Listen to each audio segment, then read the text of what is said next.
샬롬. 오늘은 여호와가 너와 함께 하신다. 우리 삶에서 분명히 듣고 깨닫지만 그러나 우리의 삶의 어려움과 환란이 오게 되면 하나님이 계신다면 왜 내게, 왜 우리에게 이렇게 힘든 날을 주셨습니까? 라고 불평할 수 있고 원망할 수 있습니다. 그럴 때 그 모든 것을 아시는 하나님이 오늘 말씀을 통해서 우리에게 곤고할 때일수록 기도하고 그리고 하나님 말씀을 청종하라. 그리고 어떠한 환경 속에서도 하나님이 우리와 함께 하신다는 소망 주신 것을 깨닫게 하는 것을 증거하기를 원합니다. 이 말씀 통해서 나와 여러분이 위로받기 원합니다. 첫 번째, 힘들고 어려울 때, 곤고할 때, 힘들고 어려운 정도를 지나서 정말로 환경도 마음도 곤고할 때 기도하시기 바랍니다. 우리가 곤고함에 찾아오는 이유가 여러 가지가 있습니다. 그냥 사도 바울처럼 애매히 고난받는 경우도 있지만 때로는 우리가 하나님 옆에서 부족하고 범죄할 때도 있습니다. 이스라엘 백성들이 오늘 본문에 주신 이스라엘 백성들이 곤고했던 것은 그들이 범죄했다는 것입니다. 사사기 6장 1절은 이렇게 시작합니다. 또 이스라엘 자손이 또 여호와의 목전에서 악을 행하였으며, 악이라는 것은 하나님 기준에 맞추지 못하는 거죠. 간단하게는 하나님께 감사하지 못하는 것, 육체적으로 범죄하는 것, 영적으로 우상을 섬기는 것들 참 많습니다. 우리는 그런 것들을 거리낌 없이 하는 것들을 보고 듣습니다. 근데 문제는 하나님이 계시지 않는다면 아무 문제가 없지만 하나님은 악한 것을 참지 못하기 때문에 택한 백성들이 계속해서 악을 행하는 것을 원치 않습니다. 때로는 권고도 하지만 때로는 책망도 하십니다. 그래서 그들에게 7년 동안 그들을 미디안 손에 넘겨주었습니다. 이방인도 악한 것도 쓰임 때가 있어서 그들에게 이스라엘 백성의 채찍이 되었습니다. 이 미디안 손에 넘어가니까 그들이 미디안인 사람들이 얼마나 난폭하고 잔인하게 이스라엘 백성들 핍박하는지 집에서 살 수가 없어서 산이나 웅덩이나 굴이나 숨어서 살 수밖에 없습니다. 미디안 사람들이 이스라엘 백성들을 다 죽이려고 작정한 겁니다. 하나님 앞에 범죄했는데 그 범죄한 결과는 죽느냐 사느냐의 그런 과정에 걸렸던 것입니다. 그래서 이 황폐한 삶의 담적인 얘기 들면 이스라엘 백성들이 파종할 때 되면 미디안과 아말렉과 동방 사람들이 쳐들어옵니다. 추수할 때도 아니고 파종할 때가 사실 보릿고개라서 제일 힘들 때죠. 씨를 심어서 나올 때까지 자라야 먹는데 그 자랄 때까지 기다리기도 어려운데 종자 씨앗을 그 파종할 때 쳐들어오면 종자를 다 뺏어가게 되면 먹을 게 없잖아요. 그래서 토지 소산을 멸하여 모든 것을 멸하여 이스라엘 가운데 먹을 것을 남겨두지 않고 양이나 소나 나귀까지 다 집어갑니다. 참 한 민족을 없애려고 하는 황폐한 삶. 우리 삶 속에서 왜 나는 이렇게 망해가고 있을까라는 그런 위기가 들었을 때 한 번쯤 돌아보시기 바랍니다. 우연은 없습니다. 그럴 때 이스라엘 백성들이 마지막 순간에 깨달았던 거죠. 우리가 범죄했구나. 우리가 뭔가 하나님께 잘못했거나 생각하니까 그들이 하나님께 부르짖었다는 것입니다. 얼마나 많은 미디안 사람들이 왔냐면 메뚜기 떼처럼 많아졌다고 합니다. 새카맣게 몰려온 거죠. 그들의 그 땅에 이스라엘 백성들을 완전히 땅에서 없애려고 합니다. 궁핍함 정도가 아니라 이스라엘 백성 자체가 없어질 그런 위기에 있습니다. 그러자 그들이 그때서야 하나님께 부르짖습니다. 지혜로운 사람 어떻습니까? 평상시에 하나님께 기도하고 간구하는 것입니다. 힘들고 어려울 때만 부르짖는 것이 아니라 평상시에 감사할 하나님께 부르짖어야 됩니다. 근데 우리가 알아야 될 것은 그들이 부르짖을 때 그저 단발마저로 비명을 지르는 것이 아니라 하나님 주신 약속의 말씀을 듣고 소망을 가져야죠. 부르짖는다는 것은 소망이 있어야 됩니다. 사람은 연약하기 때문에 위기가 오면 다 고통을 받습니다. 근데 그 부르짖음도 소망을 향해야 되죠. 어떤 소망이었을까요? 아브라함이 조카 롯을 구하고 난 다음에도 모든 것을 얻고 혼자 있었을 때 그때 하나님이 나타나죠. 두려워하지 말라. 네가 나이가 먹어서 자손이 아무것도 없다 할지라도 두려워 말라. 나는 네 방패요 너의 지극히 큰 상급이라. 열심히 노력하고 열심히 최선을 다해서 가족을 이루려 하지만 아무도 없어요. 조카도 떠나버렸습니다. 그럴 때 아브라함이 하나님께 원망시로 얘기하죠. 무엇을 내게 주시려나이까? 없습니다. 조카도 없고 나의 상속자는 다메섹 사람 엘리에셀입니다. 자기 피가 아닌 다른 하인을 갖다가 자기 상속자라고 얘기를 하죠. 그럴 때 하나님께서 얘기하죠. 아니다. 그 상속자가 아니라 내가 너를 가나안 땅 우르 지방에서 불러냈을 때 내 씨로 바닷가에 모래알처럼 많게 되는 약속을 주셨던 거 보면 내 씨로 이미 자녀를 낳을 수 있는 나이가 지나면 내 씨로 자녀를 주겠다. 하늘의 별을 봐라. 셀 수 있겠느냐? 셀 수 없죠. 그만큼 내가 많은 후손을 갖겠다. 그 후손이 누굽니까? 이스라엘 자손이죠. 그 자손들이 계속 이어질 거라 약속했는데 지금 이스라엘 백성들이 미디안 사람들에 의해서 절멸하게 되게 생겼습니다. 어떻게 부르짖겠습니까? 아브라함의 약속하신 하나님의 축복이 있는데 하나님의 약속이 있는데 우리를 불쌍히 여겨서 구원해 주시옵소서 외쳤던 겁니다. 여러분 힘들고 어려울 때 그냥 비명을 지르는 것은 모든 사람도 할 수 있습니다. 하나님의 약속을 잡고 간절히 기다리시기 바랍니다. 약속을 잡고 부르짖으려면 어떡합니까? 말씀을 들어야죠. 말씀을 들은 게 있어야 부르짖을 수 있죠. 그래서 구원을 베푼 것을 기억하라 얘기하는 것입니다. 사사기 6장에서 선지자를 보냈습니다. 하나님께 선지자를 보내죠. 이스라엘 백성들이 그냥 부르짖은 거 아니죠. 하나님은 그 잔인한 사람이 아닙니다. 말씀을 이미 주죠. 너희가 애굽 땅에서 종되었을 때 건져낸 것을 보라. 지금 미디안 백성들이 바닷가에 모래알처럼 또는 메뚜기처럼 왔지만 그러나 미디안 백성들도 애굽의 백성들보다는 더 약했던 것입니다. 그 강대한 애굽에서 너희를 건져내고 너희를 그 모든 사람을 쫓아냈던 것을 기억하라는 것입니다. 그리고 나는 너희들에게 아모리 백성의 신들이나 다른 목소리를 듣지 말라고 했는데 문제는 너희가 내 목소리를 듣지 아니하였느니라.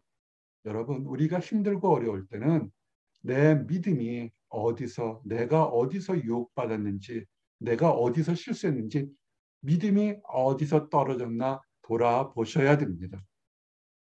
돌아보십시오.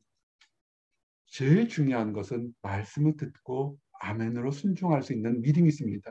말씀을 듣고 아무리 말씀을 많이 듣고 있는데 아멘 하지 못하는 사람들이 있습니다. 안타까운 사람들이죠. 사울왕도 그랬어요. 사무엘 선지자가 하나님이 택한 역대급 선지자 사무엘 선지자가 말씀을 전할 때 사울왕이 어디 있었겠습니까? 가장 가까이 있었죠. 왕이니까 사울왕이 저 뒤에서 들었겠습니까? 가장 가까이서 가장 사무엘 선지자의 얼굴을 보며 손을 잡고 말씀을 들었지만 사울왕은 위기의 순간에서는 전혀 사무엘 선지자의 권위도 하나님의 능력도 인정하지 못하고 자기가 번제를 드립니다. 급하다 이거죠. 우리가 깨닫는 건 뭐냐면 급할수록 하나님의 말씀을 들으셔야 됩니다. 순종이 제사보다 낫고 듣는 것이 수양의 기름보다 나으니 말씀을 들으십시오. 말씀을 순종하셔야 됩니다. 그럴 때 축복이 있는 것입니다. 그럴 때 우리를 인도하시는 하나님이 있다는 것입니다. 내 자손이 모래 같겠고 그의 이름이 내 앞에서 끊어지지 아니했고 아브라함이 친 약속이죠.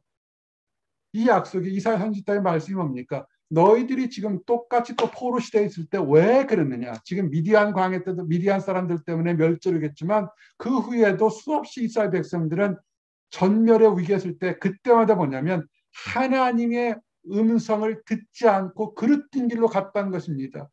너를 마땅히 행할 길로 인도하시는 이는 네 하나님 여호와라. 하나님 말대로 행하면 아주 적은 숫자였지만 주변에 아무리 강대국이 있다 할지라도 번영하고 번성하고 그 자손들이 자랄 수 있도록 보호하고 인도하셨는데 말씀을 듣지 않았다는 겁니다. 우리가 위기의 순간은 도처에 순간순간 다가옵니다. 현대를 살 때도 순간순간 정말 내가 이 땅에서 정말 올바르게 살아갈 수 있고 수많은 도전이 옵니다. 남 탓하지 마시고 남 비교할 필요가 없습니다.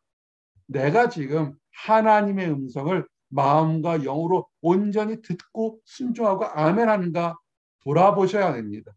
그런데 시험 들거나 교만이 들어오면 절대로 듣지 않습니다. 그래서 책망을 하고 하나님이 징벌을 하시는 겁니다.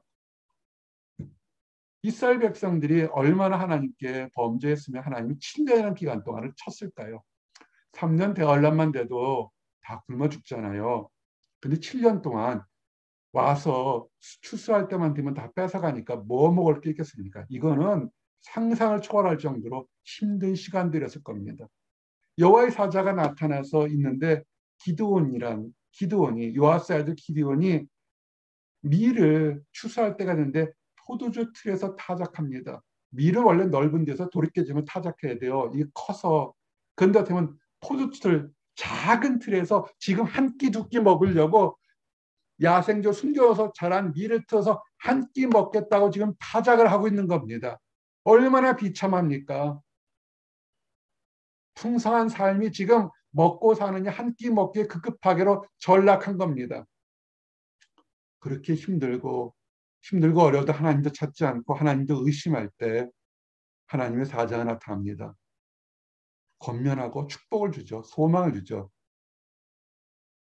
큰 용사여 여호와께서 너와 함께 계시도다. 자 보세요. 겁이 잔뜩 있어서 미디안 사람 무서워가지고 밀을 포도주 틀에서 숨겨서 하는 겁쟁이 앞에 하나님께 뭐냐면 큰 용사여 하나님이 너와 함께 하신다. 그랬더니 미디안이 하나님의 사자가 얘기를 하니까 얘기를 하죠. 마음에 상처가 깊었습니다. 맞습니다. 나와 여호와 함께 하나님이 함께 하는데 왜 하나님이 나와 함께 했으면 이 모든 일이 우리에게 일어났습니까? 왜 하나님이 나와 함께 하면 왜 나에게 이렇게 힘들고 어렵고 슬프고 아픈 일이 일어났습니까?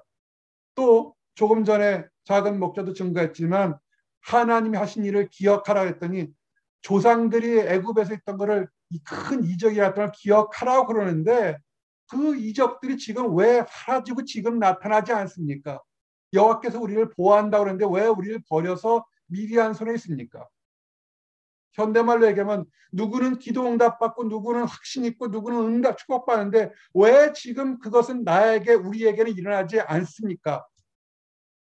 라고 원망합니다.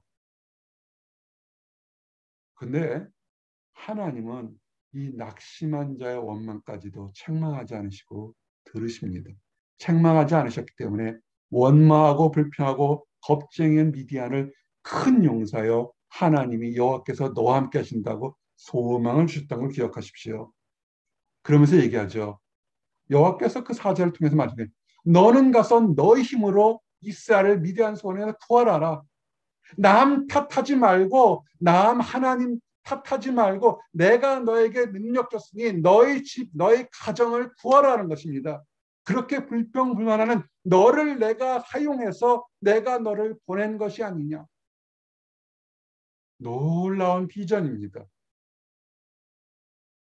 하나님을 원망한 사람들 주여 왜 이런 일이 내게 있을까라는 것을 때 내가 너를 들어서 그렇게 슬프고 어렵고 힘든 사람들을 도와주라고 내가 너를 택했다고 말하는 겁니다.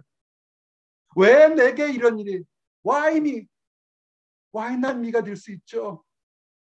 힘든 것을 겪었기 때문에 다른 힘든 사람을 이해할 수 있는 겁니다. 실패하고 넘어졌기 때문에 진정으로 넘어진 사람을 일으켜 세울 수 있는 것입니다. 크리스찬 사랑 얘기하는 것이나 내가 아프기 때문에 내가 넘어졌기 때문에 내가 망신을 당해봤기 때문에 내가 버림받았기 때문에 버림받은 사람들에게 하나님의 진정한 위로와 사랑이 무엇인지를 알려줄 수 있는 것입니다.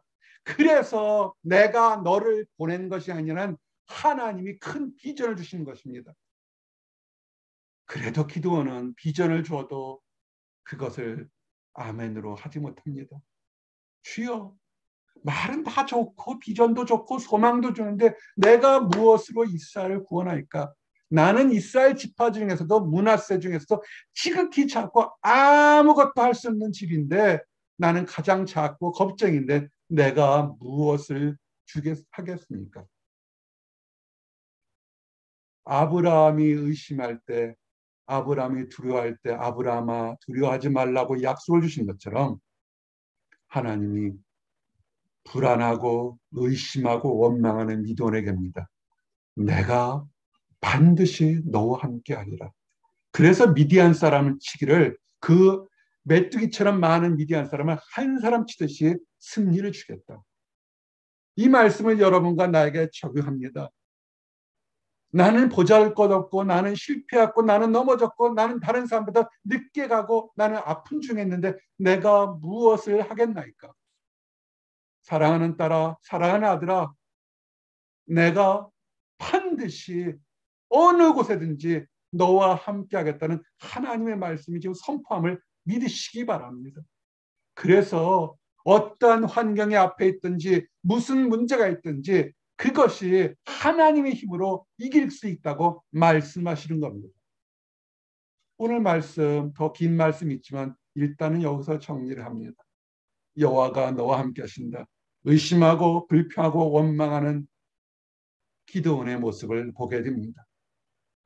여호와가 나와 계시면 왜 우리에게 이런 일이 있을까요? 우리는 이런 질문을 수없이 던질 수 있습니다. 우리는 연약합니다. 그때 하나님은 우리에게 얘기합니다. 우리의 불평도 원망도 받으시고 내가 너와 늘 영원히 함께하겠다. 이 말씀을 믿으시기 바랍니다. 그리고 이 말씀을 믿을 때 우리가 감당할 수 없었던 놀라운 것에 소망과 비전과 능력이 이룰 줄 믿습니다. 승리하는 나와 여러분 되시기를 원합니다. 기도하시겠습니다. 하나님 감사합니다. 여호와가 너와 함께 하신다 말씀하신 하나님의 축복의 소망을 다시 확인하게 하심 감사합니다. 우리는 절망 중에 우리는 낙심 중에 있어서 큰 불평과 불신을 가질 수 있습니다. 그러나 우리의 모든 연약함까지 아시고 내가 너와 함께 하겠다. 내가 너와 늘 함께 하겠다고 말씀하신 하나님의 약속이 우리에게 있음을 참으로 감사합니다. 두려워 말라. 내가 너와 함께함이라. 놀라지 말라. 나는 네 하나님이 되리라. 내가 너를 굳세게 하리라. 참으로 너를 도와주리라. 참으로 나의 의로운 오른손으로 너를 붙들리라 말씀하셨던 하나님의 약속이 불안과 초조와 원망과 불신 속에 있는 우리 모든 성도들의 몸과 마음과 환경을 잡아 주셔서 축복의 대열로 나가도록 허락하여 주시옵소서. 그래요. 주의 강한 손을 붙잡고 기쁨과 찬양으로 나가는 우리 모든 성도들이 되도록 허락하여 주시옵소서. 늘 감사드립니다. 예수 그리스도 이름 받들어 기도드렸습니다. 아멘.